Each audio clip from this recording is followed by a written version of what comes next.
బిస్మిల్లాహిర్రహమానిర్రహీం.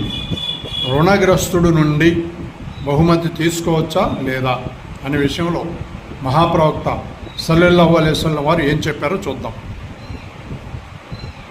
మహాప్రవక్త సల్లల్లాహు అలైహి వసల్లం వారు ఇలా చలవించారని చెప్పి హజరత్ అనస్ రజియల్లాహు అన్హు గారు అన్నారు.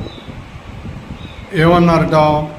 ఎవరైనా ఎవరికైనా అప్పు ఇస్తే అప్పు తీసుకున్న వారి వద్ద నుండి ఏదైనా బహుమతి స్వీకరించకూడదని అన్నారు. ఇవి బుఖారీ మరియు మిష్కాత్ గ్రంథాలలో ఈ వాక్యాలు, ఈ అమూల్యమైన వాక్యాలు లిఖించబడి ఉన్నాయి. కాబట్టి మనందరం ఈరోజు నుండి ఈ వాక్యాలని ఫాలో అవుదాం. అలాగే ఈ ఛానల్ని కూడా ఫాలో అవ్వండి. ఇందులో ఓన్లీ మంచి మంచి వాక్యాలు మాత్రమే వస్తాయి. సబ్స్క్రైబ్ చేయండి మరియు షేర్ చేయండి, లైక్ చేయండి. Thank you.